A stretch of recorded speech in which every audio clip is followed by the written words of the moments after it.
Howdy everyone, I'm Raymond Dahlman, President of DSA Financial Group. Welcome back to the weekly wrap-up for March 5th, 2021. Hope everyone had a fantastic week, and let's go ahead and dive into what's been going on this week. Let's see here. Let's check the world of the real news. Looks like the Senate is working on the stimulus bill. Those of y'all who know me know I really am not a big fan. It's just wasting money. Most of it's going to crony capitalists who sponge off the government. So hopefully that gets shot down and just let people go back to work. What else here? Releasing a report on the GOP, whatever. CDC guidelines that you cannot do even if you're vaccinated. Okay. And let's see here, man arrested for defacing Stonehenge. I really don't see anything of what I consider real news. Over on Fox News, I'm sure that's some of y'all's favorites, disastrous leadership. I would not disagree with that.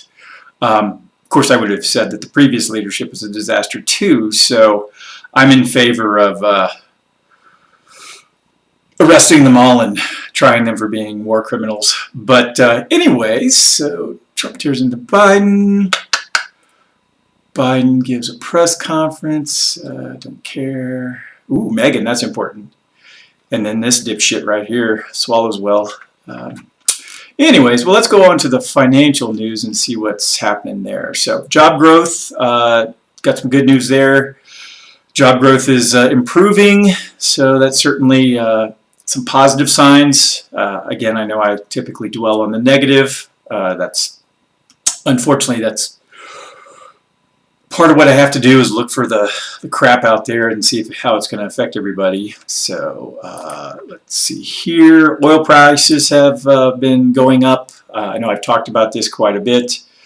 If we go out, let's see, 25 years. Certainly not as bad as it, not $140 oil like we had back, gosh, seems like yesterday, but that was 13 years ago. But since it bottomed out last March, and again, I think that price crashed simply because of the expectation of a lack of need for the oil supply. I think that was a big part of it. But right now we're up at about $66. So it is climbing at a fairly significant pace. So again, something to keep your eye on. I apologize, I'm a little froggy. I just finished a workout and cleared snow off my driveway. So if I'm a little congested, I apologize. Let's see, stocks rebounded. I'll get into that in a little bit. Treasuries have improved. And let's see, the dollar index, that's something I know I talked about in the last week or two. The dollar index had been right around 90 for a while. It is starting to trend back up. You're also noticing a decline in gold and silver. So strengthening in the dollar typically will lead to some weakening in precious metals to be expected. So, but again, I do have some concerns again, like I said, with the money creation that we've had the last year. I'll probably spend some time on that next week, diving a little deeper on that. But again, there are some positive signs. Again, something to, let's point out the tallest midget in the room if we can. All right, so going over to the economic calendar, initial jobless claims came in at 745,000 on yesterday's report, just slightly under the forecast of 750,000. Last week's numbers were revised up from 736 to, from 730 to 736,000 people. Not huge. Still better than the forecast of 838,000 that was anticipated. So again, the trend line is kind of stabilized here around 250,800,000 people applying for new benefits each week. We'll see as as more states are opening up, more people are restaurants and your typical day-to-day interactions that you have out in the public, in restaurants, grocery stores, your retail shopping. So if we see those people going back to work, they're going to have more money in their pockets. They're then going to be spending more money. So it's kind of that vicious cycle. So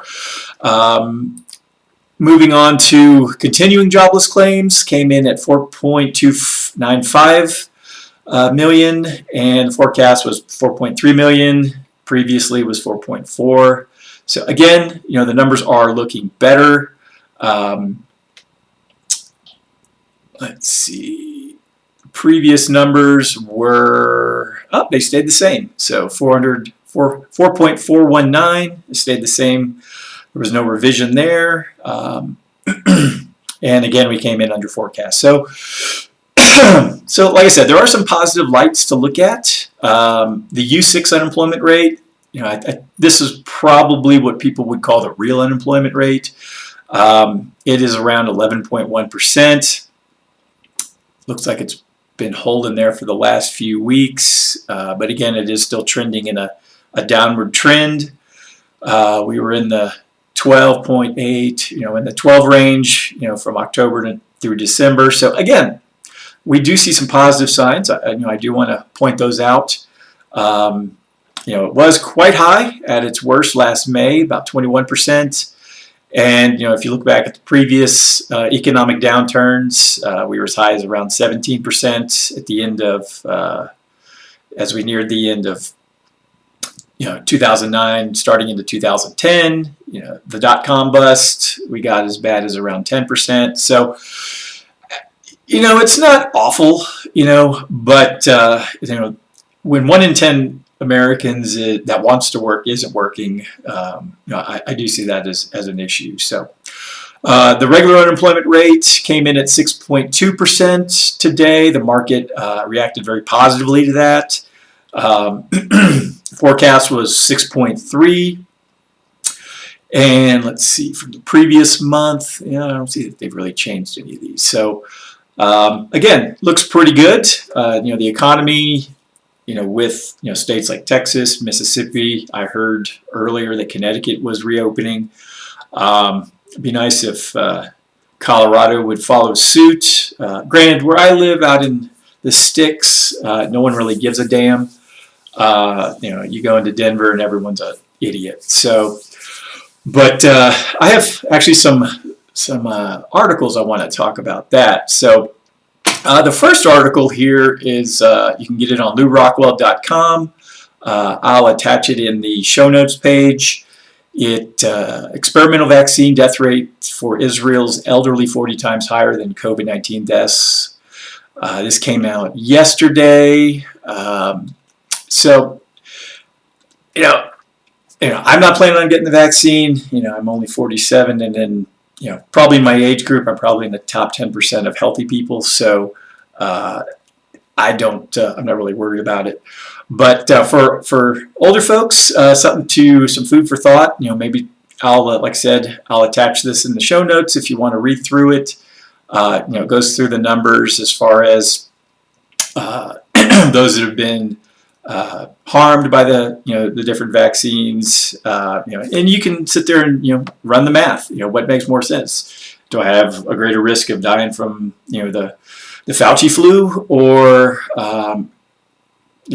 do I have a higher risk from taking a shot? So that's kind of how I would look at it. So as far as masking, this was an article that that also came out yesterday by Michael S. Alford.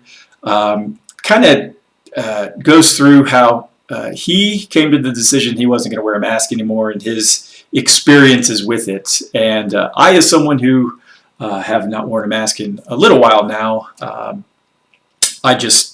not going to participate in this foolishness. So I'm healthy. I have no reason to put one on. And if this was truly deadly enough to require a covering, I would buy a respirator and goggles. So, if you're out there just wearing a piece of cloth across your face and you're not wearing eye protection, you're being a little inconsistent in your views on things. So, now, if you are worried, if you are a compromised person who's, obese and, 80 years old and has diabetes, you probably best just to stay home.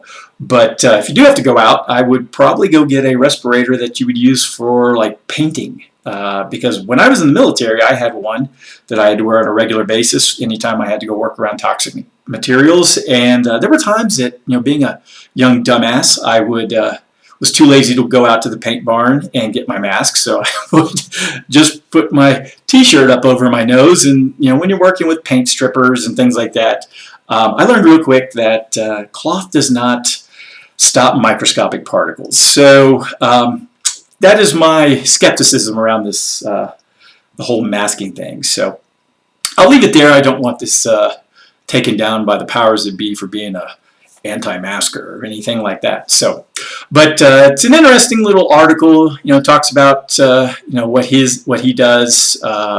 Basically, when anytime someone gives him a hard time, he just says, "I'm medically exempt," and move along.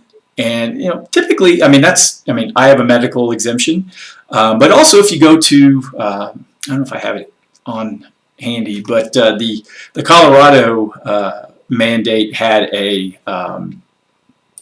listing of all the different exemptions, and it was everything from if you can't medically tolerate it to if you're exercising or whatever. So if you took those things to the truest sense, if you're walking through the grocery store, you are technically. Hi and welcome back. My computer locked up on me there for a second. So anyways, what I was saying was, his article goes through the examples as far as, telling someone, hey, I have a medical exemption. That's something that I've been dealing with because of my ankylosing spondylitis. My ribs don't expand very well, so wearing a rag across my face just doesn't work out. So anyways, and then third article, this was something, it's a few years old, but I did a little search on the Austrian business cycle theory, and it's, this is a very short article. It's done by Bob Murphy, and he's someone I have a ton of respect for. He's a really good economist, and basically, what he outlines in the simplest way to put it is that the boom bust cycle that we currently live in for pretty much the last 100 years has a lot of it's due to the Federal Reserve, but a lot of it has to do with the fact that the first reaction from the Federal Reserve anytime there's any sort of economic problems is to lower interest rates to create stimulus until the problem goes away. But unfortunately, it creates a lot of malinvestment, which then a decade later grows into this problem that you have to deal with. Whether or not it was the dot-com bust in like 2000, 2001, the mortgage meltdown in 2008 and 9. We've had such low interest rates for better part of a decade. It has pushed a lot of bad money out there, and I just, at some point, the Fed is going to have to normalize rates, let the market decide what interest rates should be, and I see a really big snapback when that does occur. So let's go ahead and let me bring up my chart of the market, and we can take a quick peek at how the major indexes did for the week. The Dow Jones was pretty flat. Yesterday was kind of terrible, but we had a nice rally back today. Mostly, I would say, due to the jobs numbers. S&P 500, very similar looking chart. The S&P was waned a little bit more midweek, but again, it did rally back today. NASDAQ, same. Very similar chart. Let's go over here to gold. Gold has been trending downwards for the last few weeks or months. It hasn't dropped a lot, but it it has been trending slightly downwards over the last, like I said, here's the last year of gold, and it peaked, it looks like early August, and it has trended down a little bit. So, but like I said, I do expect as the inflation continues, gold will be a nice hedge against that. Same with, let's take a look at silver. Let's see, the 1 week on silver, was down a little bit. The 1 year on silver, it's been fairly stable though for the better part of 7 or 8 months. Bitcoin, let's see, let's look at the week and see how Bitcoin's been doing. I know I'm not advising anyone to go out and buy Bitcoin. Let me just say that right now in case any regulators got their panties in a wad or anything. But looks fairly stable. If we look back, I'm going to go to a 6-month chart. Again, we had that big rally last the end of the year going into January. But it's been around, it got as high as about 55. When was that? A few weeks ago? Yeah, it looks like mid-February. And I know in the last week it's been as high as like 51 or 52. So in full disclosure, I do own a little bit of Bitcoin personally. So, or me and my wife. Or my wife and I. Let me correct that. Let's see. As far as anything else, my oil holding that I use, let's see, on the last year has had a nice rally. From the bottom when oil bottomed out last year. This ETF was trading at 19 and it's up at 52. So it's had a very nice. That was probably one of my better educated guesses, was that oil was going to, I mean, when oil was down at $17, $20 a barrel, I mean, you'd be a fool not to at least add it into the portfolio. So, but that's about it. That's as far as the markets. Everything else that's been going on, I guess, that I have an opinion on, HR1, the voting rights bill that they're working on, I think is just dreadful. It doesn't fix any of the problems that so many Americans are pissed off about. Election integrity is. This is certainly not going to help it. If you're not going to, if you're not checking IDs, I have zero faith in the election. So. I'll keep my opinions to just that. But if you're the kind to reach out to your legislators and bitch and moan, I'd certainly recommend it. Also, the gun bills that are going through Congress right now, it's a non-starter.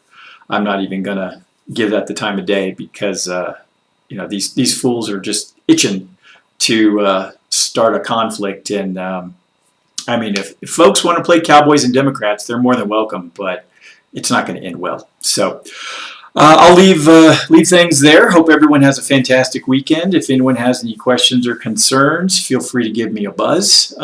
Shoot me an email. Be sure to like, subscribe on all the platforms that you're viewing this on. I would greatly appreciate it. And if you need anything, I'm always around. Give me a buzz. And talk to you again on Monday. Bye.